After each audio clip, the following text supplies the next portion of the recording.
Coming at you live from their secret location in an underwater bunker 2 miles off the Emerald Coast, it's Chimichanga Talk with your host, Deadpool Speaks. And we're back with another round of podcasting with me, your host, Deadpool Speaks. And I'm here, as always, with the incomparable and slightly sniffly Bad Juju. How you doing, Bad Juju? Thank you. Allergies are still And killing so me. the thing is, what's Interrupt me again? important is our guest, right, Juju? Because you talk too much, always. Now, the one thing that I want to go ahead and mention is we have a very special guest. I'm super excited for this guest. Oh yeah. Now, we had a title card and everything created, and unfortunately he got sick last time. But you know what? Things happen, right? Especially in his line of business. A whole bunch of people trying to take him out all the time. You know, a lot of secret agents trying to get some of that good museum dirt. But go ahead, Juju. I'll let you introduce our next wonderful guest. Yes. Our guest this week is not only an artist, but he is a marketing director for the Exploreum Science Center in Mobile, Alabama. Alabama. He collects all sort of crazy little items, which we're gonna get into, which I'm really excited about. Please welcome Josh Holland to the show. Hey, thanks for having me. Now, one thing I gotta ask right away: things don't come alive at night, right? In the museum, nothing happens there. Like, is there? We have two resident supernatural staff members, for lack of better words. I have a little girl on this side of the building where I'm at, which is an old firehouse, and on the other side of the building, we've got a guy that we call Jim. And they create a little bit, supernatural shenanigans here and there. But you got to figure, downtown Mobile is the oldest part of Mobile, built right on the water. This part used to be marshland and all that kind of stuff years ago, over 100 plus years ago. But yeah, it gets a little weird here sometimes. But the exhibits themselves and all that stuff, they're pretty low key. They're chill. But we've got a laser harp and stuff like that that's motion activated. All right. And yet, just randomly go off sometimes, and so talk it up to the supernatural guest, or slightly anomalies, alive. Yeah, slightly alive. Sometimes. So when it goes off randomly, I mean, is it like does it play like random notes, or is it like chopsticks, or what? I gotta know. Yeah, it's pretty random. I mean, it doesn't carry its own tune necessarily. It's more like a kid playing, kind of figuring out the thing. And it's done that for years. And we've had several different types of laser exhibit pieces or whatever. And it does the same thing. It just, no one will be in the gallery. And I've been up here by myself before, and I can hear it downstairs. There's no one else in the building. So really? Oh, God. Pretty strange. But we're all used to it. I've been here going on 13 years now, so it doesn't faze us. Not anymore. Yeah, the new people it freaks out a little bit, but we're pretty used to it. So, and they seem to be. I mean, what better place if you're going to be a ghost to be in a science center and get to hang out and play with cool stuff and nobody's around. So I mean, yeah, lasers. you get to like constantly be in a museum, kind of like look at what they have and play around with whatever, just not hopefully breaking it because then that blows your cover. But yeah, that definitely. That's a fun story to even tell the new guys when they come in for the first time. Like, that just happens. That's Stacy. She's just doing her usual walk around. How do you prepare somebody for that? How do you even like bring that up in conversation? It's like, you'll notice we'll get to the ghost part of your training manual. Usually we just let them figure it out on their own, and they ask about it, and it's like, oh yeah, that's so and so. That's the resident ghost here. So they just okay, and that's normal. How? But yeah. Sometimes we'll bring it up and casually as best you can. But yeah, that's all we can figure out. We're a science center, so and we have had I can't remember their name. It was before I was here, but some guys that did the supernatural like ghost hunting type thing came in the building and did some stuff too. It's on YouTube somewhere, probably 10 years ago. But yeah, so it's that the charm, I guess, for lack of a better word. Yeah. So I mean, what is it that you can say that? Well, I mean, we know what you do by your title card, obviously. Yeah. But describe to us, besides a curator of really cool toys and stuff for your desk, what is it that you do there? So, a little bit of everything, man. We're a small team.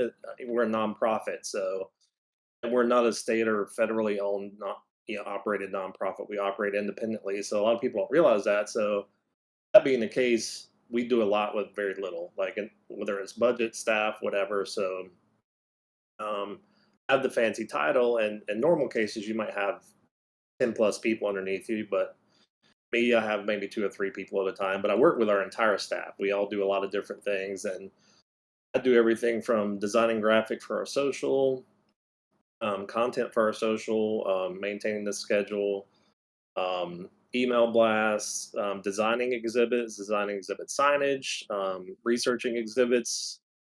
Even have a vinyl plotter that you can't see off screen. That I do vinyl signage and stuff like that.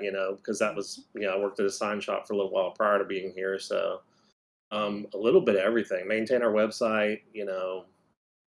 Do press releases, go to different conventions and meetings and things like that, and just kind of keep our presence out there with the community and things, of that nature. So it's a lot. I mean, I could ramble off 100 other things that I do and have done. I mean, if we have a big event, we're all cleaning up with brooms and stuff like that afterwards. So it's like we like to say, small but mighty. So Yeah, that's And always that's a really important part of it, I think, because yeah, being a nonprofit, having to do, like you said, a lot with a little, kind of really flows your creative juices. And how can I go ahead and produce something that a lot of people can enjoy in fill like a large space? Because a lot of people who haven't been there don't realize that when you have to fill a museum space, you have to account for where you're putting things, how you're creating an atmosphere, right?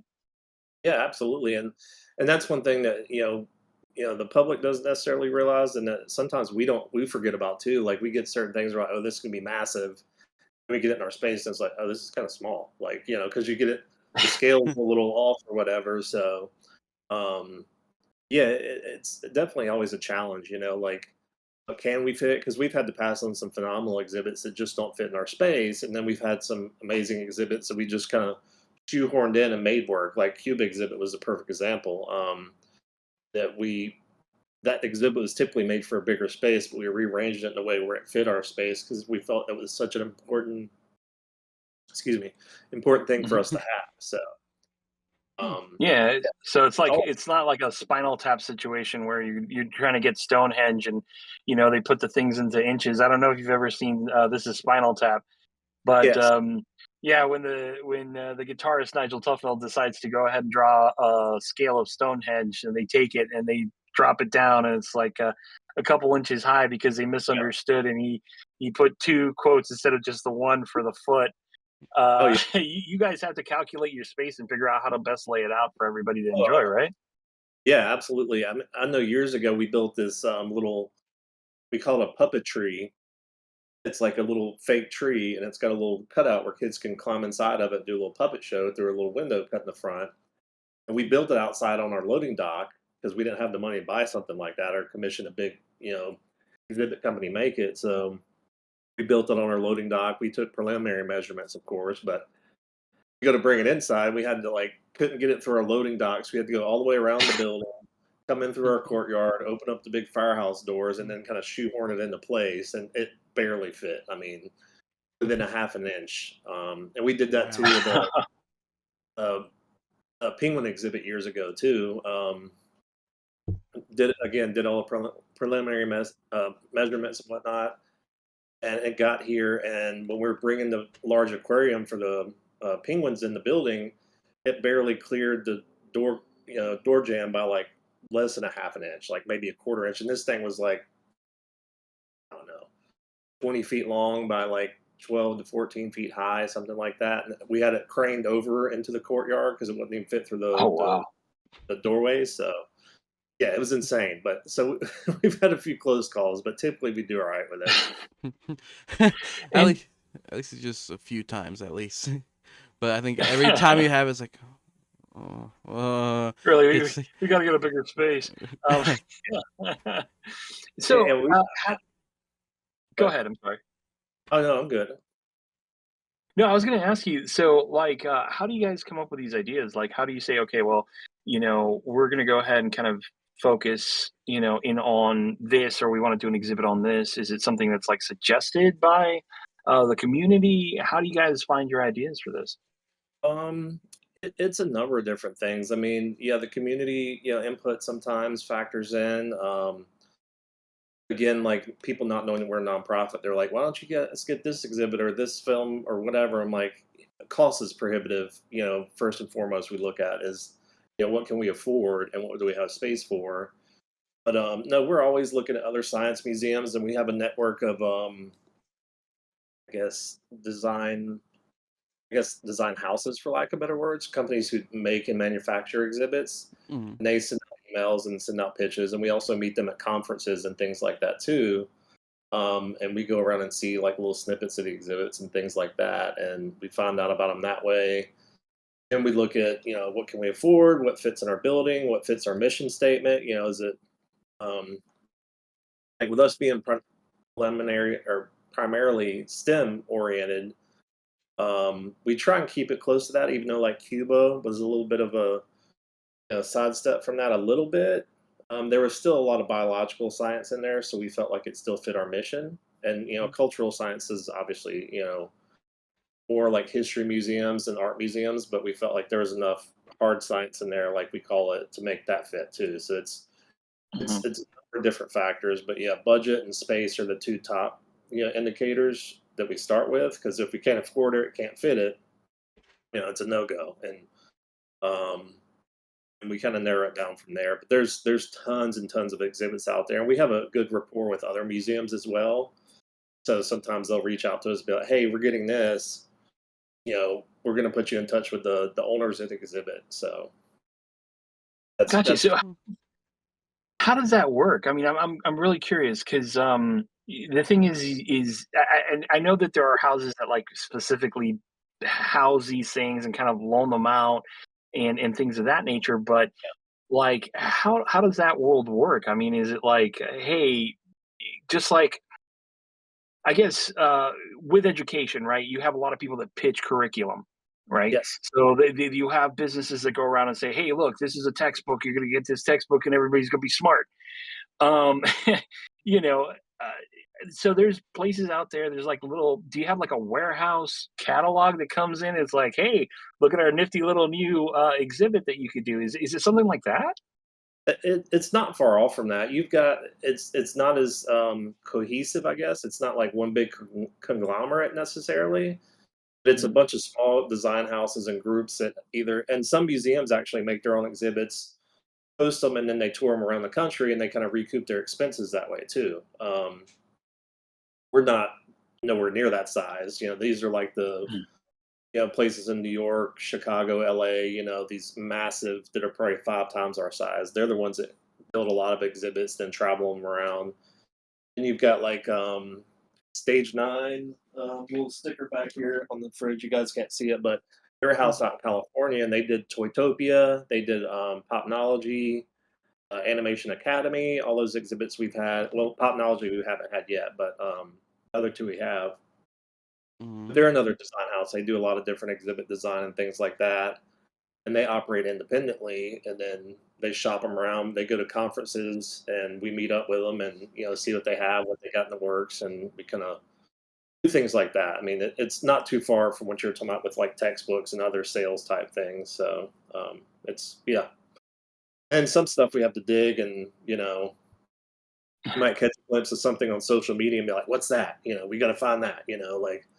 So, sometimes that's how it is. We do like a reverse Google image search and try and track down what this thing is. And if it's a permanent exhibit or if it's a traveling exhibit, if it's traveling, then we figure out who, we'll email a museum or call them or whatever and find out. So, yeah, Uh, it's a treasure hunt sometimes.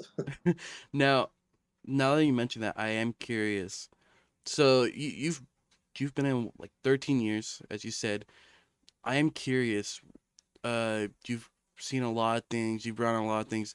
What is the most like bizarre, most notable thing you've had to like bring into the museum? Because I know you Oh, said it wow. was a bit more of a, it's an independent, but still Yeah. there's crazy things you'll see What is Oh, the yeah. most crazy for you? What was the one that lingers in your head the most? We've had some absolutely bonkers stuff come in. I mean, from like being the whole like actual legit dinosaur bones, Oh, fossilized eggs, meteorites, and meteorite crosscuts. We actually had years ago, NASA loaned us one of the moon rocks that's like encased in acrylic in a little pyramid. oh wow. That had to be delivered by some guy with it literally handcuffed to his wrist, like an old spy movie or something like that. That's cool. Wow. We've had all sorts of wild stuff like that, and we've had people who come in with like stuff they found in their backyard, like, is this like an Egyptian relic or something? And we're like, no, man, that's a rock. So it's painfully but yeah, those are the ones that stick out at the top of my list. The other ones would be like when we had the Genghis Khan exhibit, we had some swords and weaponry that were from 1400s, 1300s, Mm. and we got to see those. And depending on who owns the exhibit, they'll let us, of course, with gloves on, like hold some of the artifacts and things like that. So Oh, that must be amazing, especially like yeah, an old time like sword. It's always so interesting when you get those because that sword oh, has a story, a big story, but we don't know it. It has a big exactly. story though, so that's fascinating. That's one of my favorite parts of the job is really getting to see those things. Like not like when I go somewhere else to a different museum and see an exhibit, and I'm like looking behind the glass like most people do. Like I'm getting to actually hold this thing that's been maybe on a battlefield, Yeah, it's been Yeah. on held the by you like know, thousands, most likely. yeah, like the meteorite getting to hold that. This thing's traveled through space, and like landed here on Earth, and of all places, landed in my hands. So Yeah. So that's that pretty wild. The meteorite is really trying to think about its decisions. It's made its life to kind of wind up Exactly. here in your hands. Yeah, it's never in a But million years that I think that would be the case. Getting to interact and do that stuff. It's pretty awesome. I'm very lucky to be able to do that. That's for sure. Mhm. and how did you kind of like land in this thing? Like, let's say, I mean, for people that are watching out there and like, you know what, I kind of want to do something like this. I mean, yeah, it's not like you talk to your camp counselor and be like, hey, how can I be marketing director at a museum? Like, How how can did I this hold happen? swords? Yeah, right. Yeah, and even when I started the job, I had no idea I'd be doing stuff like that. But yeah, I started off as like a lowly artist. I had a bachelor of fine arts degree. Had no clue what I was doing in college. I did well, but I just didn't know. Had no real path. And I discovered graphic design. I was like, well, I've been designing gig posters for like local bands and stuff like that when I was a teenager. Probably some unofficial version of Photoshop back in the day because this would have been like the late '90s, early 2000s. So whatever was around back then. Mhm. I was like, graphic design seems like a good way to mesh my interest in art and actually be able to make a decent living. So I started off doing that, and I always tell people I got fired from my first job because I was Mhm. unhappy with the job because it did suck. It paid less than working at fast food, and Oof. it was just a terrible job. But I'm thankful for that experience because it led me to where I'm at now, and that's why I tell people I'm like, don't intentionally do that, but don't let that set you back, and don't let that be a hindrance. If you hit a hiccup like that in your career, also don't do dumb things. But had I Of not done course. dumb things and justified that, I would have been stuck at that crappy job for God knows how long. So in the long term, it was a good thing. But yeah, I started at a won't name the names of the places, but I started a place that made promo products, just literally typesetting the logos on like pens and notepads and all this stuff. It was just awful, like mundane, terrible bosses, terrible pay, and terrible hours. So after that, I worked at another sign shop briefly, and then it was similar situation. Then finally, I got a great job over in Fairhope, Alabama, at a place. It was kind of like a FedEx Kinkos, but it's like an independent owned place. But I did graphic design, did wide format printing, some vinyl work for vinyl signs and stuff like that.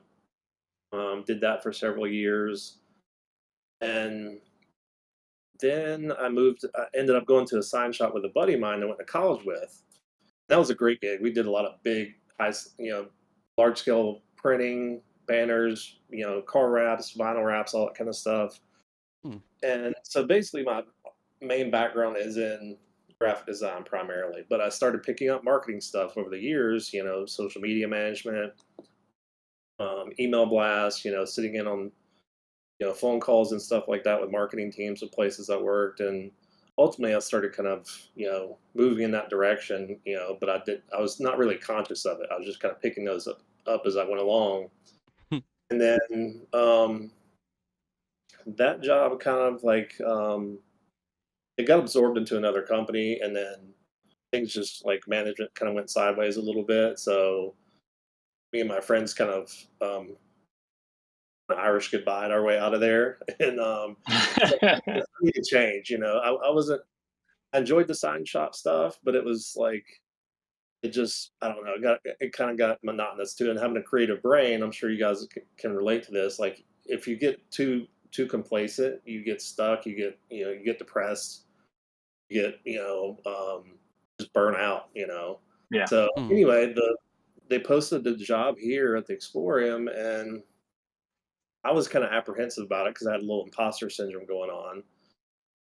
But I had some great friends who were mentors, and they encouraged me to do it because they were in marketing, and I'd been working with them freelance over the years. So yeah, I applied here, and then they took a chance.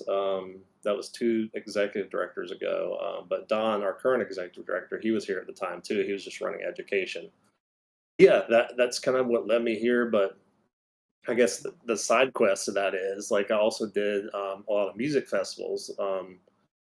And doing social media street teams, marketing, stuff like that for Bayfest back in the day when it was around in Mobile. And then my friend Emily started South Sounds Music Festival with some partners of hers in Mobile, and then Beer Fest and then a few other things, and just doing, basically freelance work with friends who had marketing firms or marketing, backgrounds. And it just all kind of came together. And, I landed here, and then, it's fast forward what almost 10 years later. So yeah, it's been a wild ride. and what was like your first like real big project working there? I mean, like where you're like, hey, I landed right in my niche. Like, what was that moment? Um, it was. I'm trying to think what specific thing it was because it was like trial by fire. As soon as I landed here, we got a Deepwater Horizon grant because it was after the BP oil spill, and I had Hmm. to manage a $600,000 budget. And I was like, oh my god, like I've never seen $600,000, nor do I know what to do with $600,000. Um, but yeah, I'm trying to think. Like it wasn't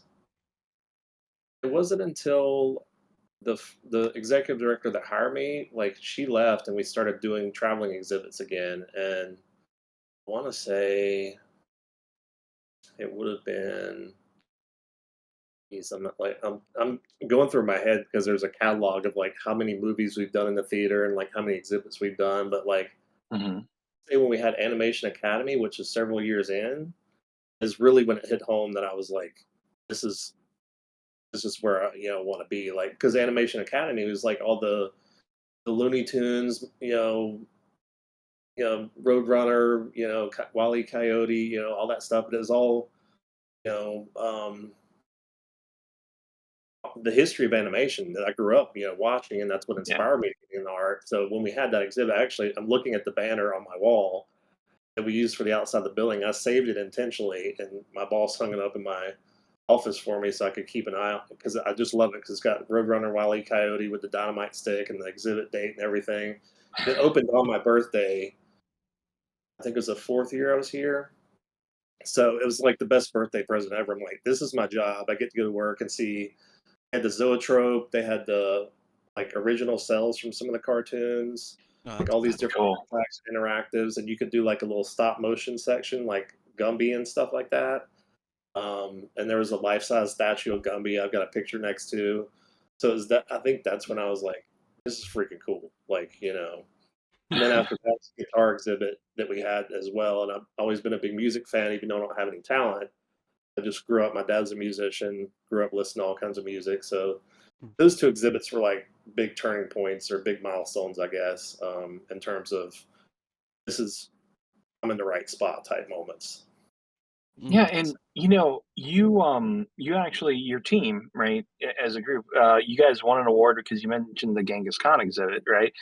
You pieced together this commercial to go ahead and kind of promote it, and it was kind of like a big deal. Yeah. Um, it was a really big deal, and you were something that was super proud of that. Like, how did you guys collaborate and kind of say, hey, we're going to shoot this commercial with this ancient warrior riding horseback down the street, Yeah. um, how did that come about?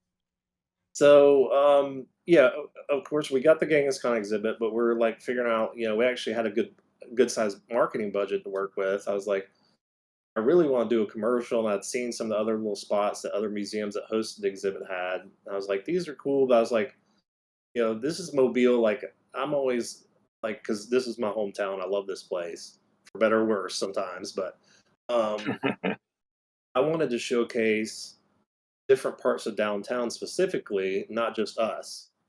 And I was like, what if we, and of course this is like a team effort too, but like my initial concept was like, what if Genghis Khan's invading downtown? Like it lends itself to like some really cool stuff, like show some iconic, like at one scene you got like the Sanger Theater lights in the background. One scene when the guys are shooting pool is at the little dive bar Haley's that a lot of us hang out at, and like it's shot from inside Haley's out to the street, and Khan goes by on the horse. And it's Hmm. basically just a way to highlight Mobile as a whole because we were pitching it that way. Like, come see this international traveling exhibit that has these, performers from Mongolia. They're performing every day. Like, come see this, but also stay in Mobile and experience Mobile as a whole, not just us. So it's like a way to not just be self-serving, but serve our community. So luckily, my buddy Jeff, that I went to college with, he's a partner with Craft, or is a partner at Craft Show Digital, and we came. Him and his main partner Drew, the I guess owner, co-owner, whatever. They came in and we kind of pitched the idea to them, and then of course it snowballed from there, and the creative juices got flowing, and we got all amped up. We're like, okay, let's do it. And um, Ghana, who's from Mongolia, he's a big part of that exhibit. His children, like I say, children, it's his daughters and they're in their 20s and 30s. They travel with the exhibit as performers, like doing dance and music and art in the exhibit. So he came, and he's the one that's actually Genghis Khan in the commercial, riding the horse and wearing the whole regalia and whatnot. And he's such a cool guy. Like, I remember we called him one time to ask him about being in the commercial, and my executive director called him, and we couldn't get in touch with him for a few days. He calls us back. He's like, "I'm so sorry. I was in Tibet with the Dalai Lama, like just doing this big Just thing." casually hanging. Yeah, he's just hanging in, like, lo and behold, like, he friends us on Facebook, and it's, like, a picture of him with the Dalai Lama, like, just literally hanging out because he does all these big commission Buddhist artworks over in, um, all over Asia, basically, and, he's such a, like, humble and chill guy, but he's done some incredible stuff, and anyway, so that whole thing led to, like, everything snowballing. We're like, "Hey, we want you to come in before the exhibit, film this commercial," so yeah, we just kind of mapped it out, and we just had these ideas of like the opening scene with like the battleship and the kind of darkness comes over it, like that's the like ominous, cinematic type thing, and that's what we really wanted to do, and that's when we worked with craft shows. We wanted that cinematic aspect to it, to really hype things Hmm. up instead of just being like, here's an exhibit, here's Genghis Khan, here's the stuff that's in it. We want some mystery to it, like you sit there and show all your cards, aka show all the artifacts, you know what reason do people have to come see it, versus Yeah. we'll bait them with this cool commercial and then come see it for yourself, like see what the hype's about. And it worked out. Our numbers were phenomenal. Like I said, we won several awards, and they actually craft show got a ton of work out of that too. As far because they won, winning all those awards, that got them a high profile with a lot of other clients. So yeah, it was mutually beneficial, great working relationship with them. So it was a great time.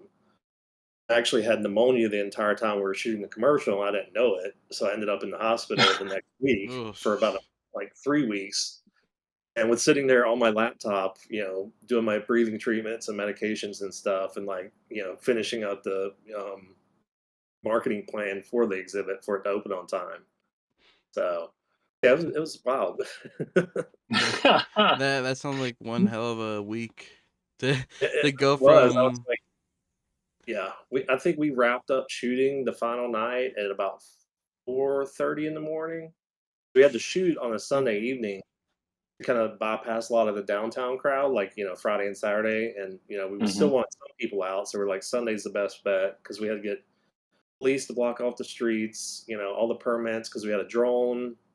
Of course, we got a guy riding a horse with a flaming torch in his hand, too. So we had to go through Yeah. all the rigmarole, getting all the clearances to do that safely. So it's a huge thing. And yeah, we wrapped up and passed out as soon as I got home and woke up about 2 days later. I was like, I think I need to go to the doctor. And the doctor's like, you need to go to the ER. So yeah, it was wild, but it was worth it. I fared okay. And commercial turned out great. So yeah. Yeah. And Well, what we do for the things we love, right? Yeah. It's exactly.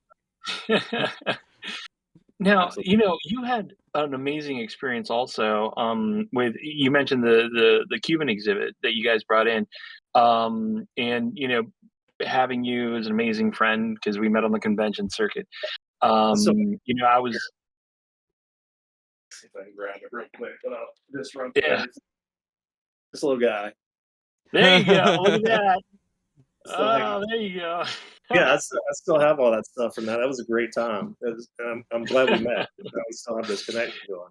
Yeah. Anyway, Oh sorry to be. yeah, no, absolutely, no, no, no, absolutely. And one thing that because we have family actually, Gigi's half Cuban, and we were Surprising. able to kind of see, yeah, there you go. We were able to see that you were able to take this trip there, Yes. to kind of, you know, and most people don't realize that when you're putting together these exhibits, a big part of it is getting that experience. Like you said, you go to these Yeah. conventions where they're kind of showing you this, but this is like a firsthand look at another Yeah. country that you're kind of peeking behind, kind of like something that was a lot of taboo for a long time. Oh yeah. Um, so, and I know you being a car lover, it Yeah. was, because there's a lot of ingenuity in Cuba. A lot of people don't realize that because of the embargo and everything that they had on there, they have to kind of build things with their own ingenuity and kind of make things work. So how was that trip for you? That was a life-changing experience. Like honestly, like Cuba had been on my bucket list since I was a kid because I remember my grandfather telling me about, because he was a mechanic. I guess I should preface with that. So I grew up around cars, and he would tell me stories that he'd read. And I remember him giving me a National Geographic one time that had an article about Cuba. It showed all the old cars and talked a little bit, mostly about politics, but it talked about what they had to do to keep those things going and things like that. And I just always thought that was such an admirable and cool thing to do. And um, getting to go there, man, it was humbling for one, just seeing like how amazing people were with having so Mhm. little, and being just kind of forgotten about, for lack of better words, by the rest of the Hmm. world for the most part because of the Yeah. embargo and things like that. And it was, I don't know, it was very emotional, and it was also like very inspiring at the same time. It made me appreciate a lot of what I have that I wasn't very good at appreciating before, but also made me appreciate the Cuban people as a whole and how incredible they've been. And they were so welcoming to us, and just the most hospitable and beautiful human beings I ever run across. And that was the first time I'd ever traveled outside the country too. So it was a Mm. double whammy for me. But uh, we got, without delving into the politics too much, like anytime Americans visit there, because if you're Canadian or elsewhere, you don't have those same issues.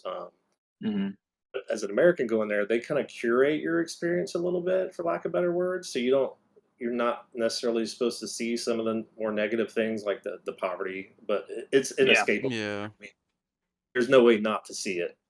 But you're yeah. sheltered, I guess, a little bit from it. But um, because we were venturing off shooting this commercial, um, we saw a lot more of that. We got to interact with people who weren't necessarily on the guided tours and stuff like that because we're getting our own Mm. footage and things like that. So it was just incredible. Like I'm still processing it several years later, just because it was such a whirlwind of a trip because we had so much to do and so much to cover in such a short amount of time.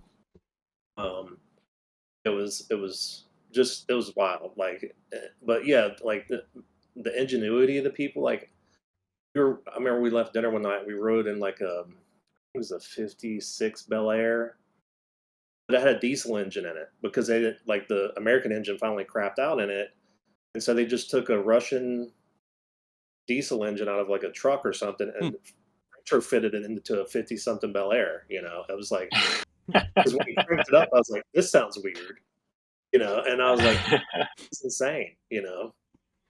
So Yeah. they just came up with ways to do it. And I remember talking to some guys one morning.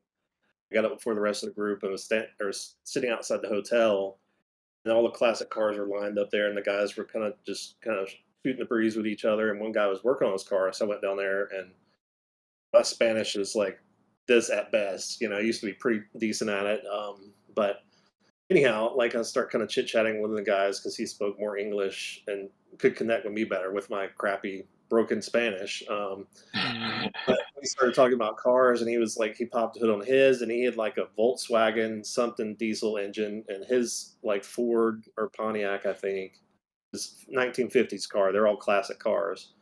I was just like blown away just looking at all the stuff he did to like make these parts. And he said he had pieces from like Volkswagens and Nissans and like Datsuns and all these different cars just to make this engine fit in there.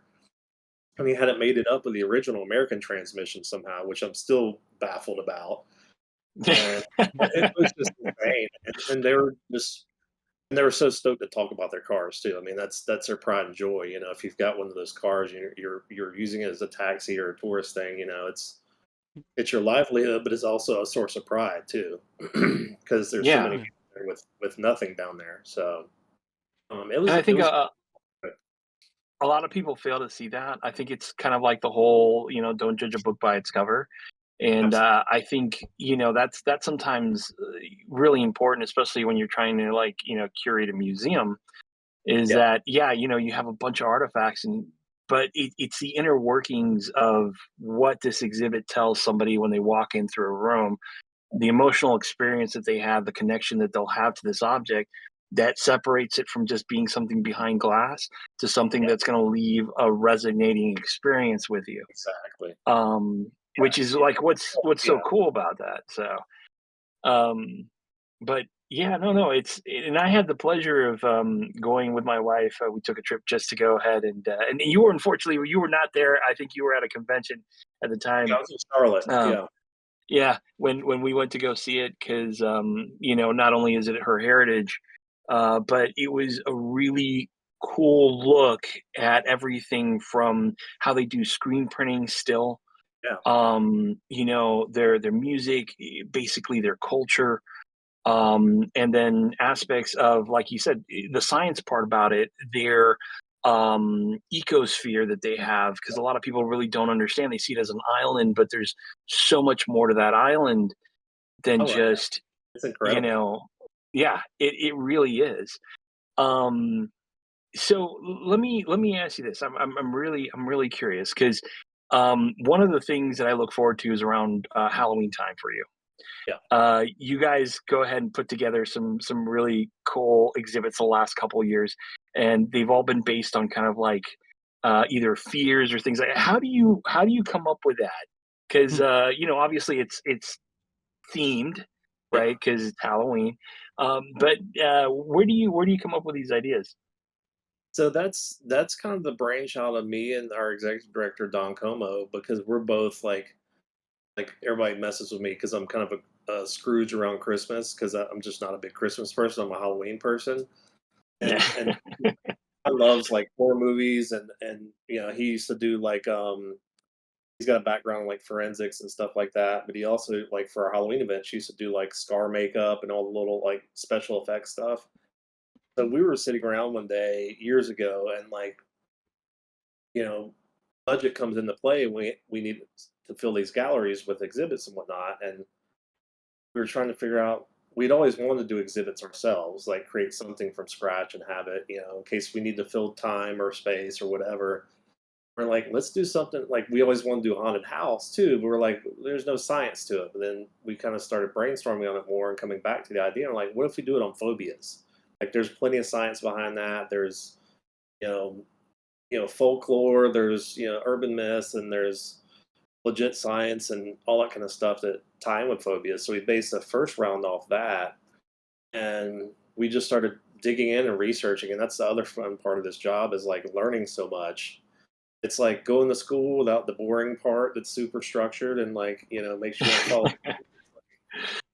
It's you get to do fun stuff and you get to enjoy what you're doing. So yeah, it was mainly he and I at first, and some of our other staff jumping in here and there, and like we went through and researched all the phobias, came up with the verbiage. I designed all the signage and things like that, and then we started designing exhibit pieces and things like that, which also led to us getting on like Craigslist and Facebook Marketplace to find products and like other stuff that we couldn't build or whatever.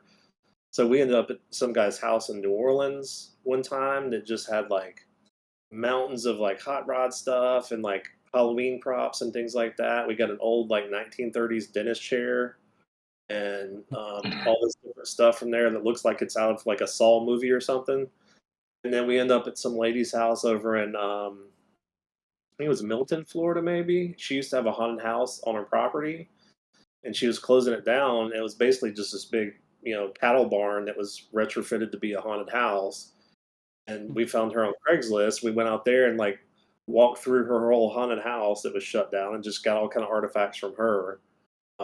So it turned into this whole like little scavenger hunt. But yeah, it was just like kind of a labor of love for us to do. Basically, have an excuse to have a haunted house, to have some science. It's kind of the gist The of whole that STEM component in it. Yeah. Yeah, but and over the years, it's grown. Like I think you probably saw the pictures when we made Mothman. I think a year or two ago. We Mhm. started off part of a Batman costume and a mannequin and this mask, and then like pieced about 20 different things together to make our own Mothman. Um, That's cool. and then we created like we did the clown room, and I like designed and sketched out the giant clown entrance. It was like the head, and you walk through his mouth, Yes. kind of. Mm. And that's of course inspired by like classic horror movies and kind of the cliche Rob Zombie, like he plays into the whole circus sideshow kind of stuff. It was kind of inspired by some of the things like that. So, but yeah, those are some of the most fun ones to work on. Because one, we're getting to do something we genuinely are into and have a pre-existing interest in. We're also getting to do it ourselves. It's not like we're just paying for an exhibit, bringing it in, setting it up, and letting it run. Yeah. It's like it's ever evolving, and we're making it come to fruition. So it's a lot of fun. And then it must be fun to go ahead and kind of get rid of all those mannequins too. I remember seeing your, Yeah. hey guys, anybody need mannequins? Because you did Yeah. have, yeah, um, go ahead. yeah. We ended up. I found this guy on Craigslist, and we Don and I rent a U-Haul. We drove to Tallahassee, and we got there, and it was this like World War II, World War One, like museum or kind of museum costume supply company, and they had Okay. literally like 200 mannequins or something like that. And they're like, it's basically like you buy them all or not at all type thing. So we're like, we'll take them all. We'll figure out what to do with them because we only needed like a couple dozen. And but the price was so good, even between the rental truck and everything else, is like, well, let's just get them all. We didn't realize quite how many were there until we got there, um, and it took us probably 20 trips up and down these stairs to get all these mannequins and bits and pieces of mannequins. But yeah, it was wild. I was like, felt like some kind of used car salesman just hawking all these things on Facebook all the time. Like, please come buy these mannequins. Like, we have too many. And I hate throwing things away. So I end up like taking stuff home and making art projects with it, taking them to friends and things like that. But I mean, we got to make the most of our dollar too. Again, being a nonprofit. So it was, yeah, it was. It's always weird requests from me on Facebook. Like, hey, do you guys have any kind of skeletons or like taxidermy? whatever, just random stuff, and people are like, what is up with him? Like, You're that one weird friend that's like always like, what is he doing? It's like he was always such a quiet guy. yeah, definitely makes for good conversation, especially people who don't personally know me that are Yeah. just like only Facebook friends and don't really know what I do. I'm sure they're like, what the hell is he up to? Like, what is up with this stuff? But Yeah. it's definitely a fun thing to just to work on that stuff and get because usually I'm in my office. I've got 3 different computer screens up here right now plus the plotter, so I'm usually like at my little workstation. So when I actually get to go work on stuff hands on, that's one of my favorite things to still do. And let me ask you, what's coming up next? So, like, what's next for the museum? I mean, you said you kind of working on a couple, big ideas. Yeah. What's next in store? So right now, like I said, I think I mentioned we have illusions exhibit, like illusions, like optical illusions, auditory, all that stuff. That's another exhibit we created ourselves as well. So that's going right now through the end of July, and then I think we've got Tiny Titans. I'm trying to make sure I got that right. Yes, because we've got a film called Tiny Giants, then we've got Tiny Titans that's coming. So you get a little tongue tied with some of these things here and there, but yeah, like we've got Illusions right now, Tiny Titans, and we've got Galileo coming, which is about Galileo Galilei, astronomer, and that's coming from Australia through Artisans of Florence. We've worked with them before doing Archimedes and Da Vinci exhibits as well. And then we're working on a deal to bring back Animation Academy, Toytopia, and Popnology. We're trying to work with the companies now to work out a package deal. Without getting too much into detail on that, like that's a fingers crossed thing for me because that's like a 1, 2, 3 punch, like awesome exhibits. Like you gotta come check them all out. They're so cool. And it's such an easy sell too because it's so much nostalgia. Like Toytopia has an arcade in it. Animation Academy, of course, has all the interactives and um, like the just history of animation, basically. And then Popnology has everything from like Back to the Future stuff to like the Terminator. Was it T1000? Or is that Mhm. the Well, the T800 or is the liquid metal guy? Is the liquid yeah? metal guy is the T1000. Gotcha. Okay, The Yeah. I got mixed up. But yeah, it's got basically like life size replicas of those, like that are movie quality in the exhibit. So Wow. Oh we're wow, hoping. that's cool. Um, And then beyond that, we're looking. We've got a big renovation coming up. We're going to clear out one of our permanent galleries, renovate it, and then move our permanent gallery upstairs and make our downstairs gallery a traveling gallery to make it. It's basically how it was originally done years ago before they installed that exhibit.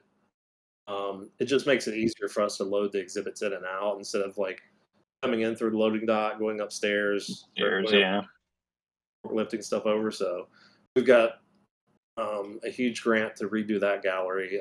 That's going to cost us almost $1 million to redo that. So that Wow. was a huge deal for us. With us being a nonprofit, to get that kind of funding for anything is out of this world. So we've got a lot of big stuff in the works, and we're going to Aztec conference in September to start scoping out new exhibits and things like that. So yeah, there's always something, and we're constantly like updating our permanent galleries as well. So we just got off a phone call yesterday. I don't know if you're familiar with like a Newton's Cradle, like the little balls that like you drop Mhm. one.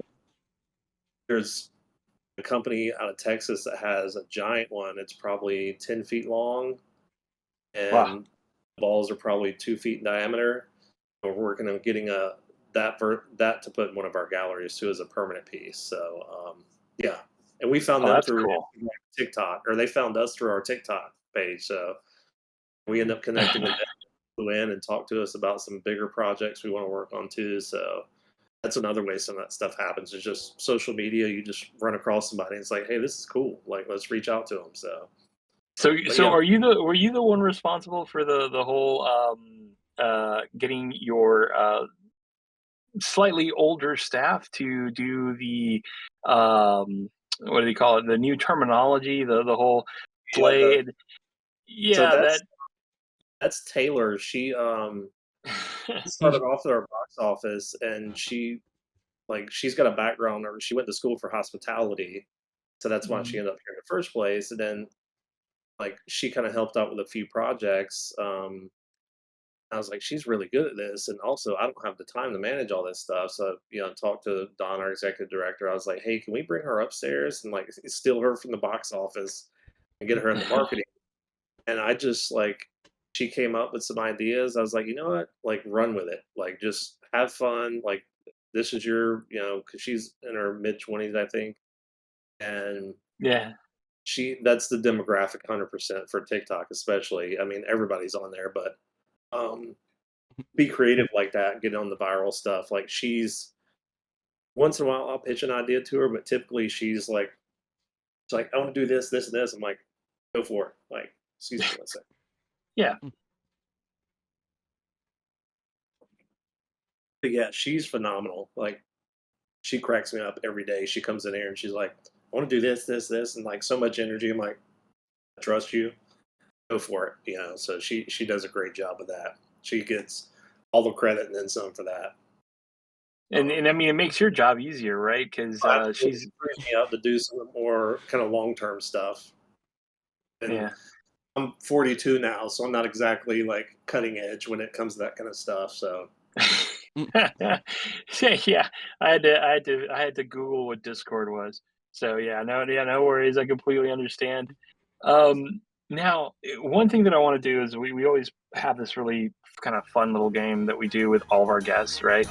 We call it the who the how, right? So the who is you, and the how is something that's hopefully going to be somewhat in your wheelhouse, something that you may or may not know what. Um, so there's really no right answers or wrong answers. Actually, well, that's what I was meaning to say. There is no right answer to the wrong answer as long as you get it right. okay, Is that Something like clear? that. Okay, now no, but either way, it's just a fun way to kind of educate our listeners on something that's really cool, something that you may have experienced. And we're actually going to talk about Cuba today. nice. Basically, these are just some simple questions. If you know them, you do. If not, just it Oh could be man, a swinger and miss. yeah. Now everything is built on the point system. It's like an honor system here. So we promise that we'll give you a point if you get it right. But you can't take us at our word. So, are you ready to play the who the how? Let's go for it, man. All right, fantastic. All right, so Cuba actually has a really good education system. It Yes. actually has one of the highest literacy rates in the world. Do you know how high their literacy rate is? Oh man, I want to say either 94, 97%, something like that. It's pretty high up there, I think, when I It is recall. Yeah, 99.7%. I will give it to you. yeah. That It is was super close. insane because I remember that was a big talking point during the exhibit in terms of the American education system. We're nowhere near Mhm. that, But yeah, that's awesome. Oh yeah, no, It's fantastic. volume And stuff. Yeah. yeah, that's a lot of pride that they have there as well is their education system. Now, one thing that they have, even though they have the highest literacy rate in the world, they also have the smallest bird in the world. Do you know Oh, what their smallest bird in the world that is from Cuba is called? oh man. I can picture it in my head, but I'm spaced out on the name, and I feel awful about it. Um, Don't worry, I'll only no, take slight offense to it. It's like man, I can't think of the name. I'm spaced out on that one. Okay, all right. Well, I'll go ahead and give it to you. It's the Cuban bee hummingbird. That's So it's the bee hummingbird. ah, So close. it was something, I had it in my head. I'm like I thought hummingbird, but I was yeah, doubting myself. Anyway, Yeah, I'll, no, I'll, and take, I'll take the L. yeah, it's a Cuban bee hummingbird, not to be confused with a Puerto Rican bee hummingbird. Similar flags. No, I'm just kidding. It is that one. So now you mentioned the whole thing about their salary, right? Poverty. It's one thing that they do try to hide very well from the tourists and things like that. It is something that is a known fact. It's one of those things that it's like, well, just look at what the illusionist is doing over here. Don't pay attention to this hand here. But do you know how much the average Cuban salary is per month? So per month, like I'm trying to remember what our tour guide and some of the people we talked to. I mean, it's like in U.S. dollars. I know it's less than like $20 even. Like, or I'm pretty sure it's in that ballpark. Like, it's. I know what we tipped them as a group was more than most Mhm. of them made here. I'm gonna say like monthly. You said Monthly. probably like maybe $10, something like That that. is correct. That Okay, is correct. I knew it's somewhere. The average Cuban salary is about $10 a month. So they rely heavily on the tourist dollar, which is Yeah. why, they cater to tourists the way that they do. Oh, absolutely. Um, oh yeah, and you could see it through there. Like I said, it's one of those things where there's so many layers to Cuba. Yeah. They are definitely the onion of the Caribbean or Caribbean Yeah. or yeah. Uh, depending on what you want to do. Now, one thing that you mentioned here earlier also, what is the most popular sport in Cuba? But like a large percentage of this population, regardless whether they are fit or not, will play this sport. I'm gonna go with baseball. Absolutely, 100% correct. It is baseball. Yeah, So, I don't. Go ahead. fun fact, that's technically while we went to Cuba was they were doing a plaque dedication in one of the squares because baseball got to Cuba via Mobile, Alabama through Spring Hill College. Like a few Cuban students came over, they learned how to play baseball at Spring Hill College in Mobile and went back home and took, baseball bats and baseballs with them. They started playing, baseball in Cuba, and so we did a plaque dedication. There's a matching one in Mobile and a matching one in Havana. So yeah, I was hoping I didn't screw that up because I know a lot of people play soccer down there as well. But I was like, I know baseball. I think they've got 7 or 8 different teams, Mhm. like kind of national teams, for lack of better words.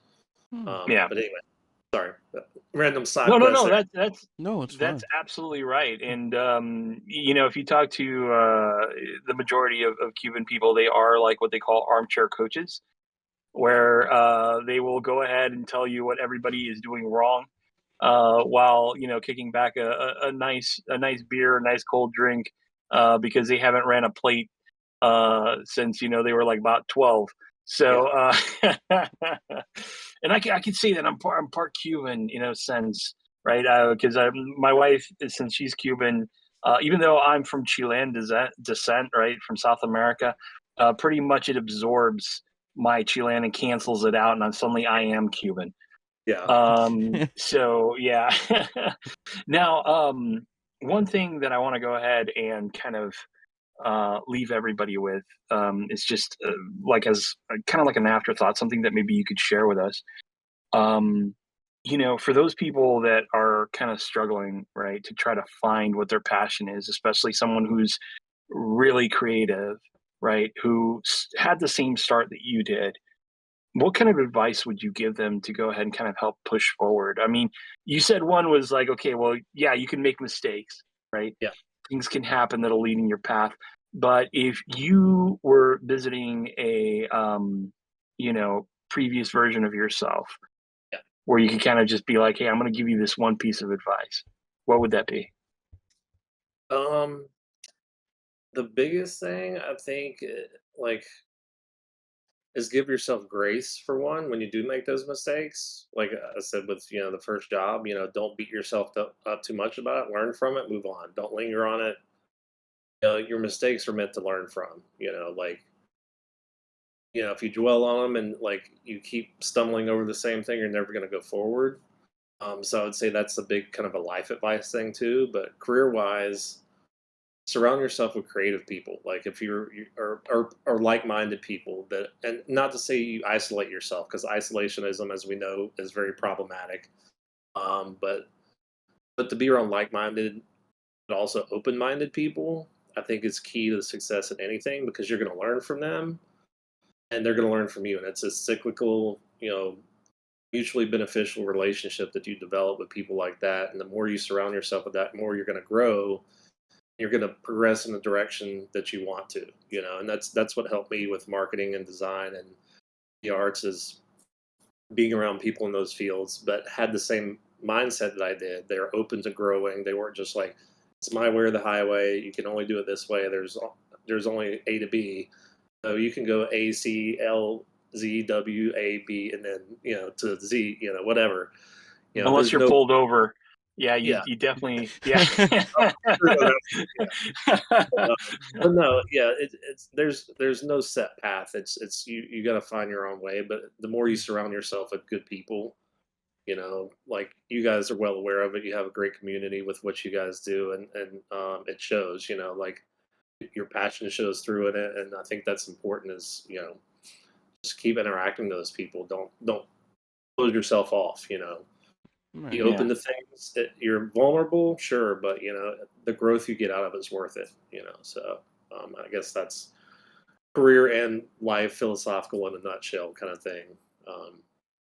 Because that's one thing I did struggle with when I was younger, was being closed off and like kind of afraid to take chances and didn't know how to like get out of my shell and kind of network with people, for lack of better words, and it's that's kind of the best way I can describe that, to do that and to find your passion, is to just be around people with similar ideas and goals. Absolutely. So it's almost like be that amazing Ford Fairlane or that old Chevrolet, where you build your parts and you build yourself out of other, hodgepodges of things. As long as you're running and you're there and keep chugging forward. Yep, absolutely. Right. Yep. Fantastic. Well, Josh, it was an absolute pleasure talking to you today. Oh no, we appreciate you, and as always, we're going to go ahead and link your social media down below, so that way you guys could go ahead and give the Exploreum an absolute tour of just their amazing little. It's not a child's museum, okay, all right, and if anything, yeah, there's something for everyone there. Yes. Plus, on the weekends, I know that you guys do really cool like live science exhibits there in the courtyard. Really amazing stuff. So give them, check them out.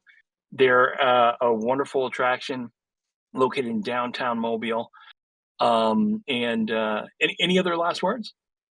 No, and I just want to thank you guys for having me on and just being so gracious and awesome host. To just give us some time and Well, thank you for your for letting us pick your mind, because it's really was it's always so cool. Come in town next time. I'll make it a point not to be out of town next time you come. So. Yeah, sometimes I feel like you're dodging me, man. What's up with that? No. I'm looking forward to giving you guys a behind the scenes tour when you're in town next time. So, and hopefully it'll be maybe Toytopia or something. So yeah, that'd be fun. That'd be really cool. So guys, check that out. As always, I am Deadpool Speaks, and with me was the magnificent Bad Juju. But most of all, thank you so much for listening to Chimichanga Talk. Remember to like and subscribe and do all those other doodads and hickety-doos and things like that to go ahead and keep the algorithm flowing, however that works. No one understands, do whatever you need to do to go ahead and make that juju flow. But most importantly, Josh, thank you so much for being on. You've been listening to Chimichanga Talk, and we're out. See ya. Thank you for listening this week, and remember, just like always, we will be back next week with another great guest and more adventures from the land of Chimichanga Talk. So tune in next time, same Deadpool time, same Deadpool channel.